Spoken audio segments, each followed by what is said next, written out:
Southwest of Austin, Texas, in the bed of a clear, spring-fed creek, there is a hole in the earth. The water above it is so transparent that you can stand on the limestone shelf and look straight down into the dark, and the temperature never changes. 68 degrees, summer and winter, every day, for as long as anyone has measured it. On the night of September 9th, 1979, two young divers named Kent Maupin and Mark Brasher went down into that hole. They never came out. Professional recovery divers worked for 12 days to reach them, a commercial diving company. A decompression chamber trucked in, compressors running day and night beside a quiet hill country creek. And then the search was called off, and a decision was made that almost never gets made in this country. The bodies would stay where they were. In Texas, there are places that keep what they take. 200 miles to the north, outside a town called Marble Falls, there is another hole, 7 feet across at the mouth, 155 feet straight down. During the Civil War, at least 17 men went into it, and for more than 80 years afterward, something in the air rising out of that hole turned back every attempt to bring them up. And out on the dry western edge of the hill country, there is a third. A chasm so vast that the people who study it for the state reach for words like otherworldly. It was named in 1876 by the wives of a scouting party, women who stood at its rim the day after their husbands had been shot at, looked down into that darkness and reached for the only word that seemed to fit, the Devil's Sinkhole. Texans kept doing that if you start paying attention, putting the devil's name on holes in the ground. Dead Man's Hole, the Devil's Sinkhole, the Devil's Backbone, the Devil's Waterhole. Nobody asks anymore why that felt necessary, but here is the thing I want you to sit with tonight. The Devil's name was never the first name these places had. Long before there was a Texas, before there was an Austin, or a Marble Falls, or a single strand of fence wire, the peoples of this land had already marked these exact places. The Tonkawa, the Comanche, the Lipan Apache, the Caddo, not as scenery, not as hunting ground, as thresholds, places where the ground was not entirely closed. And I'm not telling you campfire stories. One granite dome in Llano County carries 120 designated state archaeological landmarks. Thousands of years of people returning to the same rock, generation after generation after generation. At the rim of the Devil's Sinkhole, archaeologists found campsites going back as far as 4,500 years. And in all of that time, no evidence that anyone ever lived inside it. They camped at the edge of the thing for millennia. They did not go in. Everything you are going to hear tonight comes out of the record. Texas Historical Commission markers, the State Parks Department's own publications, university archaeology files. The warnings were never lost. We wrote them down. We filed them away. And then we forgot that we had them. This is what Texas is hiding. Not in the ground, in the record. Before we continue, make sure you subscribe and let us know where you are watching from in the comments. Thanks. I will be honest with you, I always assumed those devils' names were frontier decoration, cowboys being dramatic. Then I started pulling the files for this episode, and somewhere around the third state document, I stopped assuming. Let's start at the well. It sits in the bed of Cypress Creek near the town of Wimberley in Hays County, maybe an hour's drive southwest of Austin. From above, it is almost absurdly inviting. A deep blue circle in pale limestone, ringed by cypress trees, fed from below by the Trinity Aquifer. The water rises out of the rock itself, filtered through miles of stone, which is why it stays so clear and why it never warms and never cools. Local kids have been jumping into it for generations. On a summer Saturday, you will see them lined up on the ledges, daring each other higher. For the first 30 feet, Jacob's Well is exactly what it looks like, a swimming hole, one of the prettiest in Texas. Below 30 feet, it becomes something else. The shaft opens into the second largest fully submerged cave system in the state. Explorers have now mapped roughly 4,500 feet of passage down there, reaching depths of 137 feet, two main conduits branching beneath the hill country, threading through a sequence of chambers that get tighter, darker, and less forgiving the deeper they run.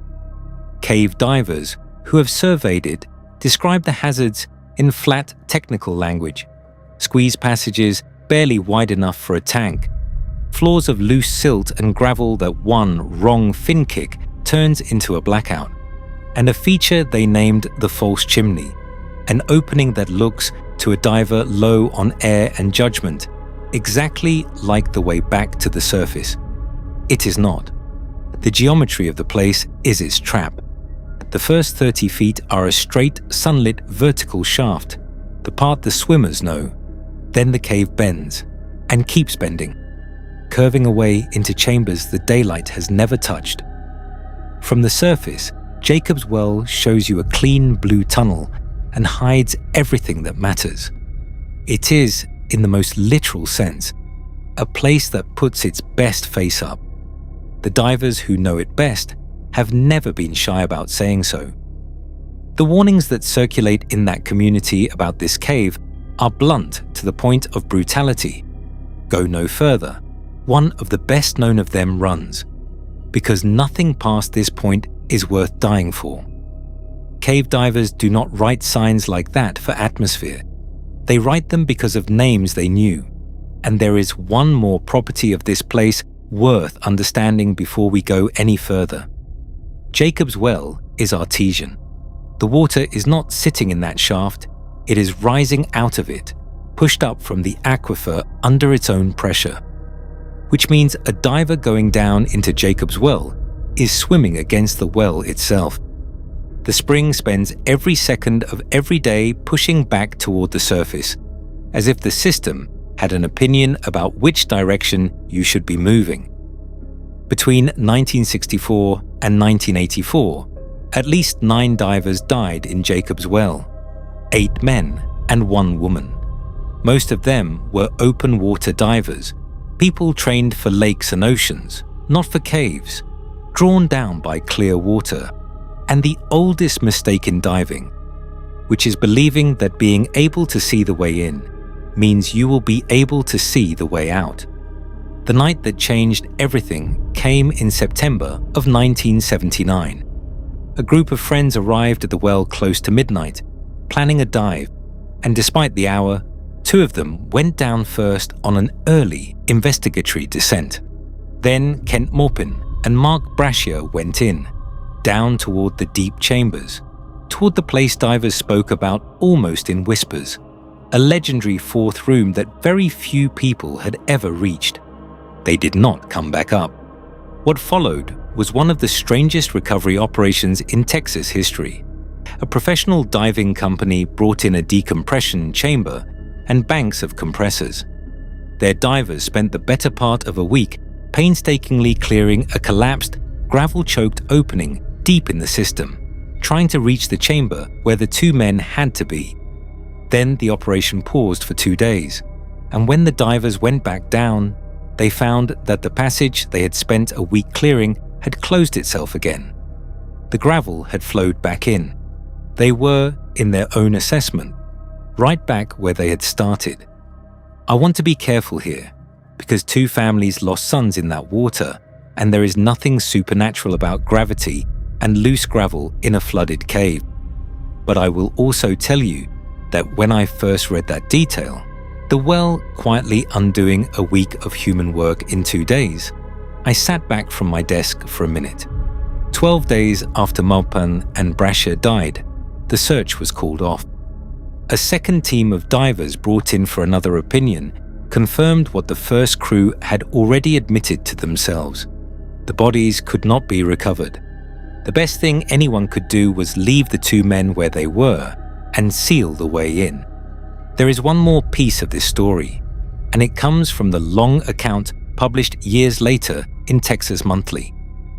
One of the divers who had nearly died in that same deep passage, a man who survived with a vertical scar running the length of his abdomen, got out of the hospital, waited until the doctors cleared him, and then went back. He gathered a few trusted divers and about a dozen 80-pound bags of Portland cement, and on a clear winter day near the end of that year, he went down into Jacob's Well one more time. Not to explore it, to close the final passageway with his own hands so that it could never take anyone else. It did not entirely work. In the years since, a heavy grate was installed over the most dangerous opening, far below the surface, and according to local accounts, that grate was later found torn away, with a note left behind scrawled on a piece of plastic for whoever came to check on it. 5 words: "You can't keep us out." So understand what Jacob's Well is now. It is a public swimming hole with families on the ledges and a county park around it. And somewhere beneath the swimmers, past a sealed passage, 2 divers from 1979 are still down there in the dark, in water that never changes temperature, in a cave that closed itself over them. The mechanics of every death in that well are known. Cave diving kills the untrained. That is not a mystery, and I will not pretend it is. What the mechanics do not explain is the pull. Why this one spring, beautiful, cold, endlessly patient, keeps drawing people past every sign, every grate, and every story that tells them to stop. And there is a modern coda to this story that I did not expect to find. In recent years, the one truly constant thing about Jacob's Well, that cold, endless, pushing outflow, has begun to falter. As pumping has drawn down the aquifer that feeds it, the spring's flow has weakened, and during the worst stretches of drought, it has at times stopped flowing altogether. By 2023, the county had closed the well to swimmers entirely because the water was simply no longer rising the way it always had. For the whole of recorded history, Jacob's Well took from us. 2 of ours are still inside it, and now, in our lifetime, we have started draining it. I will leave it to you to decide which direction the taking runs anymore. Jacob's Well at least gives the bodies a reason to stay. The next place was different. The next place was chosen by men during the worst years this state ever lived through, precisely because nothing that went into it was ever meant to come back. Burnett County, a few miles south of Marble Falls, off a county road that almost nobody drives. There is a low rise of oak and limestone, a small parking pull-off, and a state historical marker standing next to a steel plate bolted into the ground. Under that plate is a natural shaft about 7 feet across at the mouth. It drops 29 feet to a sloping ledge, then falls another 103 feet, opening into a tilted fissure some 50 feet long, with one more pit at the bottom, 155 feet top to floor. The Texas Speleological Society surveyed and platted it in 1968. Even the discovery of this place is paperwork. The earliest recorded account comes from 1821, when a traveling entomologist named Ferdinand Lueders, a scientist out here chasing insects before Texas was Texas, wrote down the existence of a deep hole in the limestone. For decades afterward, locals knew it as Burnham's Hole. Then the Civil War came to the hill country, and the hole got its real name. People forget this about Texas. When the state seceded, much of the hill country did not go willingly. The German settlements and a good many of their neighbors stayed loyal to the Union, and the men who hunted Unionists in these counties were not an army. They were neighbors, vigilantes who knew exactly who had voted which way. If you want to know how serious it was, you only have to look toward the next county. In August of 1862, a party of hill country Unionists, many of them young German Texans, set out for Mexico rather than be conscripted. Confederate forces overtook them on the Nueces River and killed dozens of them, some after they had surrendered. The town of Comfort, Texas, later raised a monument to those men. It reads, "True der Union," true to the Union, and it still stands, one of the only monuments to the Union ever erected in a former Confederate state.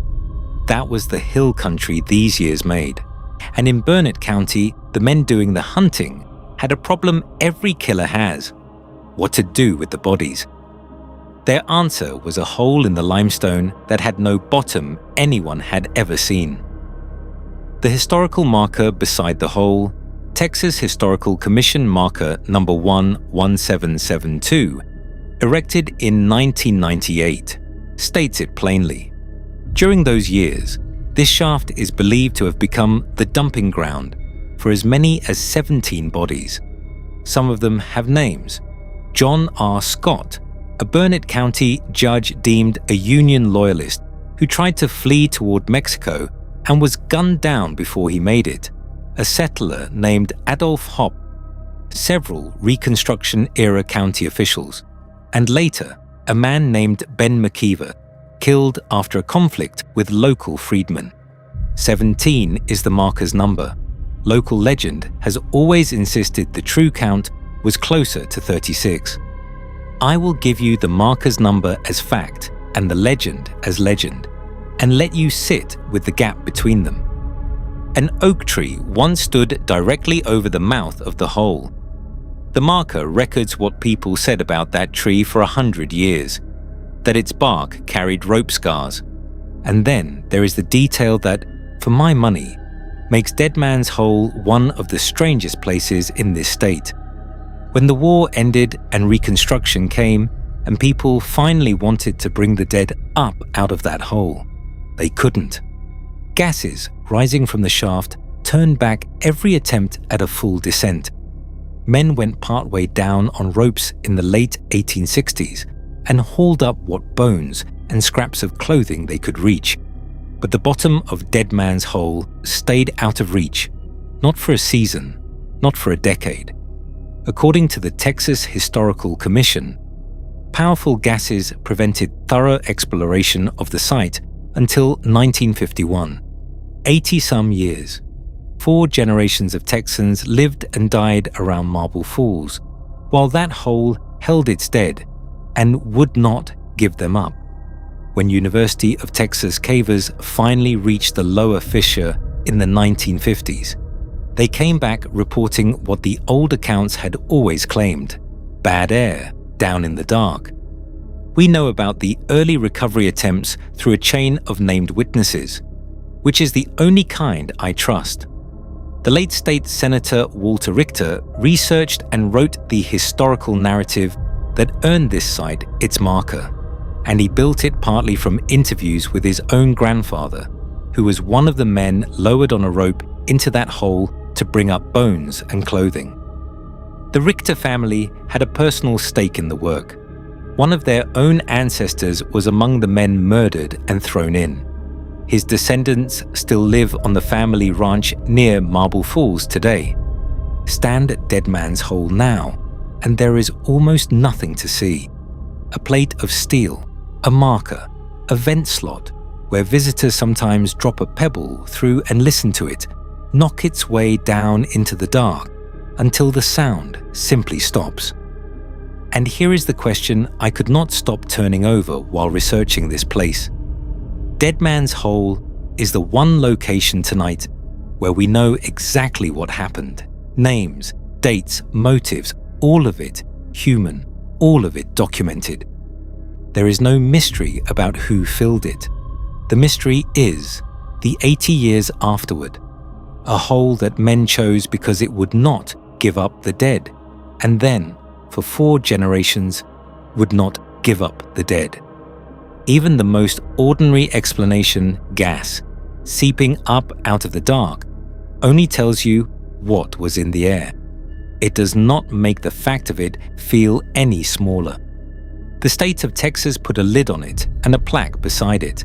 and I would just observe that this is about the closest thing a government ever does to admitting that a place has won. Now we go west, out past the 100th meridian to the far dry edge of the Edwards Plateau, Edwards County, live oak, cedar, white rock, and sky. The nearest town is Rock Springs, population in the hundreds. In May of 1876, a local rancher named Ammon Billings led a 5-man scouting party through this country, west of Hackberry Creek. They exchanged gunfire with a raiding party. Fearing a trap, Billings broke off and came back the next day, May 21st, 1876, this time with the men's wives along. And it was on that ride that they found it. A ragged mouth in the flat limestone, roughly 50 feet across, opening onto nothing. No slope, no bottom in view, just a hole in the world. It was the women who named it. Lucinda Catherine Billings and the other wives of the party stood at that rim, the day after their husbands had been shot at, and called it the Devil's Sinkhole, which means the very first thing anyone from that world said about this place on the very first day was the devil. Here is what was actually below them. A sheer drop of about 140 feet onto a mountain of collapsed rubble. Around it, a single chamber opening out to roughly 320 feet across, with water-filled rooms at the bottom that divers have pushed another 40 feet down. All told, the cavern reaches about 350 feet deep, the largest single-chamber cave in Texas, and the third deepest in the state. The federal government declared it a National Natural Landmark in 1985.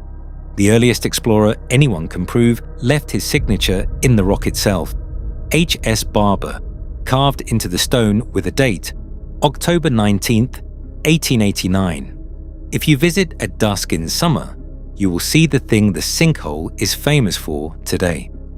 Millions of Mexican free-tailed bats spiral up out of that mouth in a column you can hear before you see it. The state estimates the colony can take up to 30 tons of insects out of the night sky in a single evening. 30 tons. A hole in the ground that inhales the daylight and exhales something else. Settlers eventually found a use for the place, of course. For decades, guano, bat droppings, centuries deep on the cavern floor, was hauled up out of the sinkhole sporadically and sold off as fertilizer. And cave explorers kept coming from all over the country, drawn by its sheer size and by persistent rumors of lost bat rooms, whole chambers somewhere off the known map that no one had ever relocated. Even the people who went in came back convinced they had not seen all of it. But the part of this story I actually brought you here for is older than the bats' names, older than Barber's carving, older than the Billings party by thousands of years, because archaeologists have worked the ground around that rim, and what they found changes what this place is. Ringing the mouth of the Devil's Sinkhole are prehistoric campsites, including a burned rock midden, the heaped, fire-cracked stone of countless ancient cooking fires. Among the artifacts recovered, there was a dart point of the Pandale type, which dates human use of this rim to the Middle Archaic period. That is somewhere between 2,500 and 4,000 years before Christ. And there was a reason to keep coming back, beyond whatever else this place was. The site sits on one of the largest exposed beds of high-quality chert in Texas. The flint these peoples shaped into points and blades. For thousands of years, toolmakers returned to this exact spot, camped at the rim, worked stone within yards of the drop. Now hold that picture and listen to what the University of Texas Archaeology Program's own site write-up says about the cavern itself. There is no evidence of occupation inside it. None. Thousands of years. Generations of people who lived their entire lives in rock shelters and caves across this plateau. People for whom a vast, sheltered, water-bearing chamber should have been priceless. They camped at the edge of it for 50 centuries. And as far as the record can tell, They did not go in. Why? The state's own Parks Department will tell you. Texas Parks and Wildlife's magazine, writing about the sinkhole's place in indigenous belief, describes it this way: a portal between the spirit world and the physical world. For some, a gateway to the underworld. That is not me saying it. That is the agency that owns the keys, in its own publication. And yes, there is an ordinary reading, and I will give it to you straight. A 350-foot vertical pit is lethal to anyone without modern rope and light, and staying away from it is simple good sense. That is true. But good sense does not usually come with a cosmology attached. Good sense says, don't fall in. It does not say, this is where the world underneath touches the world we stand on. Think about what that rim actually is. People had every practical reason on Earth to use that chamber, shelter, water, stone, and across thousands of years, the record says nobody did. To me, that's not superstition. That's data. Today, you cannot walk to the rim of the Devil's Sinkhole on your own. Access is by guided tour only, reservations required, and every tour meets first at the visitor center on the Rock Springs Town Square before the state takes you out.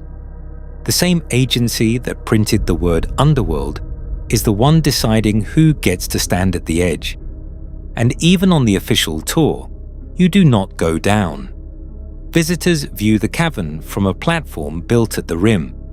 The public face of the Devil's Sinkhole in 2026 is a railing, a state-built structure whose entire function is to let you stand exactly where the toolmaker stood for 5,000 years, at the edge, looking in, going no further. The next place is not a hole at all. It is the opposite of a hole, and it might be the strangest one tonight, because this is the place that talks. Drive north out of Fredericksburg, in the heart of the hill country, and the horizon does something wrong. A bare dome of pink granite heaves up out of the oak country, rising more than 400 feet above the land around it, smooth and treeless and enormous. The stone itself formed over 1 billion years ago. It is among the oldest exposed rock you will ever stand on in this part of the world. The maps call it Enchanted Rock, and for once, the English name is not an exaggeration. It is an understatement of what the record actually contains. Start with the numbers, because the numbers here are staggering. The land on and around this dome holds roughly 120 designated state archaeological landmarks. Bedrock grinding holes are worn into the granite where seeds were milled into flour.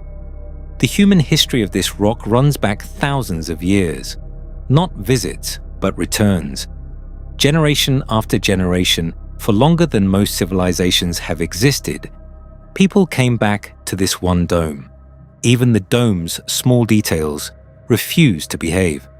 The shallow depressions in the granite, the vernal pools, fill with rain and then hold entire miniature ecosystems on top of the bare stone, including tiny fairy shrimp that hatch out of dust when the water returns. Pools of life sitting in what the old stories called footprints. I am not making a claim there. I am just telling you what is physically on top of that rock. Now the traditions, and I am citing these the way they were recorded, not the way the tourist brochures retell them. The Texas State Historical Association's own entry states that the Comanche and the Tonkawa both feared and revered Enchanted Rock and were said to make offerings at its base. The Nature Conservancy's history of the site adds the Lipan Apache among the peoples connected to it and records the belief that the dome was inhabited by spirits with the power to act against intruders. The Tonkawa tradition is the one I cannot shake. They spoke of ghost fires, lights seen flickering on the summit at night, and they said that the sounds the rock made in the darkness, the creaking and the groaning, were the spirits themselves. Because that is the thing about Enchanted Rock that visitors still find out for themselves. At night, the rock makes noise, the old stories layered on top of that foundation, and I will give them to you as stories, clearly labeled. A band of warriors, the last of their people, who made their final stand on the dome and whose ghosts have held it since. A woman who threw herself from the summit after watching her people die, whose voice is said to still move across the stone. A chief condemned to walk the rock forever. The shallow pools in the granite, his footprints. Legends, everyone. But legends from multiple peoples, all circling the same dome, all agreeing that it was occupied. And then there is the one episode with a state plaque under it. In the fall of 1841, a Texas Ranger captain named John Coffee Hayes, out on a surveying trip, was cut off from his company by Comanche raiders. He went up. Alone on that bare summit, Hayes held off his attackers for some 3 hours until help arrived. A fight commemorated in 1936 with a Texas centennial marker at the rock. The way the story has always been told, the attackers finally withdrew because they concluded the rock itself stood against them. That last part is tradition, not record, and I will leave it exactly where I found it. But notice that even the legend's embellishment assumes everyone involved already knew what this dome was. So what about the sounds? Here is the explanation, and I believe it. Granite is dense stone that heats in the Texas sun all day and expands. At night it cools and it contracts. And as it contracts, Enchanted Rock creaks. It groans. Geologists have understood this for a long time, and if that closes the question for you, fair enough. But before you file it away, do the arithmetic with me. That sound has played on essentially every clear night for as long as this dome has stood over the hill country, which means every single human generation that ever slept beneath this rock, across at least 10,000 years of documented human presence in this region, lay in the dark and heard the same thing you can hear tonight. Every one of them, independently, in different languages, across different centuries, arrived at the same conclusion. Something is up there. Park staff will tell you that visitors still come down off that summit with stories. Some of you watching have camped there. You have made the climb at dusk, when the granite is still radiating the day's heat up through your boots, and you have sat on that bare summit while the hill country went dark around you in every direction. If you stayed quiet long enough to hear the rock settle, tell me in the comments. I want to know what you decided it was. Here's where I've landed on this one. Explaining a sound is easy. Thermal contraction, case closed. Explaining away 10,000 years of people hearing that sound and refusing unanimously to treat it as just a sound. That's a different job, and I haven't seen anyone do it. For the last place, we leave the hill country entirely and drive west, really west, into the high Chihuahuan desert of Presidio County, a mile above sea level, where the grassland runs flat to the Chinati Mountains and the towns are an hour apart. This is Marfa, and this is the only place tonight where the strange thing is not in the ground. It is in the air. The first recorded account dates to 1883, when Marfa was barely a railroad water stop. A young cowhand named Robert Reed Ellison, just 16 years old, by his family's telling, was driving cattle through Paisano Pass, east of town, when he saw a light flickering in the distance toward the Chinatis. He assumed the obvious, an Apache campfire. It was the settlers who gave him the stranger answer. They saw those lights all the time, they told him, and whenever anyone rode out to find the fire, there were no ashes, no camp, no tracks, nothing at all where the light had been. By his family's account, Ellison kept seeing the lights, night after night, for the better part of a year. In 1885, the Humphreys family reported watching them during summer cattle work. And from there, the accounts simply never stop. Decade after decade of ranchers, travelers, and railroad men describing lights that hover above the desert floor, split apart, merge back together, change color, vanish, and return. Read enough of the accounts and a consistent grammar emerges. Witnesses describe orbs roughly the size of basketballs, usually a yellow-orange glow, but sometimes red, blue, or green, hanging above the desert floor but below the line of the distant mesas. They do not streak across the sky like meteors, and they do not sit still like ranch lights.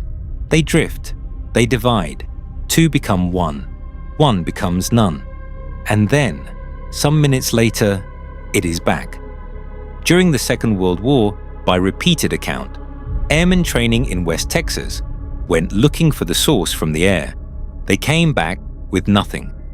And here is a quiet fact that does a lot of work once you notice it. The first published account of the Marfa lights did not appear in print until 1957, which means that for 74 years, this phenomenon existed purely as word of mouth, passed rancher to rancher, family to family, across one of the emptiest places in America. Word of mouth usually dies. This never did. Today, the state of Texas has, in its way, made it official. 9 miles east of Marfa, on Highway 90, there is a paved pull-off and a built viewing center, where on any clear night, you will find people standing in the dark, waiting. Think about how unusual that is for a moment. Governments do not generally pour concrete for ghost stories, but out on Highway 90, the state of Texas built and maintains a permanent roadside facility whose entire purpose is to let the public watch for something the state cannot explain. Now, the honest part, because you know how we do things on this channel, researchers who have studied the modern sightings attribute many of them to vehicle headlights on Highway 67, refracted and distorted through layered desert air, a kind of mirage. And for a lot of what tourists photograph from that viewing center today, that is almost certainly the correct answer. I am not going to flinch from that. But the record begins in 1883. There were no headlights in 1883. There were no cars anywhere on this earth in 1883. Whatever Robert Ellison and those early settlers were looking at, it was not Highway 67. And the oldest explanation anyone ever wrote down comes to us through a chain of custody where every single link has a name. I want to walk you through it, because this is the difference between a rumor and a record. In the 1880s, a surveyor named O.W. Williams was working the rough country down toward Tilingua. His guide was a man named Juan Cano, and across their campfires, Cano told Williams the stories that the Apache had told to the Mexican settlers of this region. Stories Williams then wrote down in his notebooks, where his family preserved them. Among them was the name those stories gave to the lights in the desert, Alsate's ghost. Alsate was not a legend.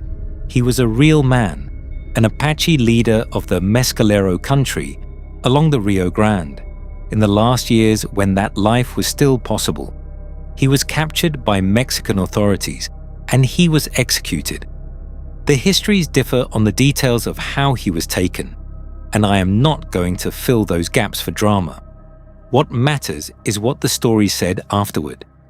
In one telling, the light moving out there in the dark is Alsate himself, signaling, still trying to reach his scattered people. In another, the lights are the fires of his warriors, searching for the leader who never came back. Either way, the oldest name on record for the Marfa lights belongs to a man this land was taken from. Apache voices to Mexican settlers, to Juan Cano, to O.W. Williams's notebooks, to us. 4 links, 4 names, 140 years. That is not folklore drifting on the wind. That is testimony, handed down. I don't know what the Marfa lights are. The ranchers of 1883 didn't know. The airmen didn't know. The physicists with their cameras out on Highway 90 will tell you candidly that some sightings remain unexplained. But I will point out one thing before we leave the desert. Of every explanation ever offered for those lights, the very first one anyone bothered to write down came from the people who were already being driven out. They didn't say what the light was. They said who it was. Ellison, for his part, never let go of what he saw. He told the story for the rest of his life, and his daughter was still recounting it decades later, how her father and the men with him had searched the whole base of the Chinatis and found nothing to find. The first witness in the record spent his life as a witness. That is worth something too. So lay them side by side, these 5 places. A well, 2 holes, a rock, a light. Geologically, they have nothing in common at all. A spring that pushed back against every diver who entered it, closed itself over the 2 it kept, and has now begun, in our own lifetime, to quietly stop giving water. A shaft that held its murdered men for 80 years behind a wall of bad air. A chasm that 5,000 years of toolmakers worked beside and never entered. A dome that has said the same thing in the dark to every people who ever slept beneath it, and a light in the desert that has outlived every explanation offered for it, still carrying the name of a man who never came home. But look at the record, and the pattern locks in. Every one of them carries either the devil's name or a ghost's. Every one of them was marked in warnings, in avoidance, in names by the peoples who were here first, centuries before English was spoken on this land. And every one of them, today, sits behind a steel plate, a welded grate, a poured cement seal, a locked gate, or a state-licensed guide. Bureaucracy is not known for believing in spirits, but you could be forgiven, standing at any of these places, for noticing that the modern state of Texas treats them exactly the way that Tonkawa did, carefully, at a distance, with the way down closed. And understand, these 5 are only the places that made it into markers and magazines. The state's archaeological files hold the locations of thousands upon thousands of recorded sites across Texas, and as a rule, those locations are kept out of the public record. You cannot simply look them up. Even the map of what was marked is partly sealed. Long-time viewers know this channel usually chases patterns like this through the far country, Alaska, the high ranges, the deep Smokies. Tonight was proof that you do not need mountains. You need records and the patience to read what is already sitting in them. Every state has files like these. Texas just happens to have written more of them down. We did not discover that these places were dangerous. We rediscovered it. One diver, one judge, one cowhand at a time. The people who were here first already had the answer. We just stopped asking them. I don't know what Texas is hiding. After all of this, I genuinely don't. I only know that it was never hidden from everyone.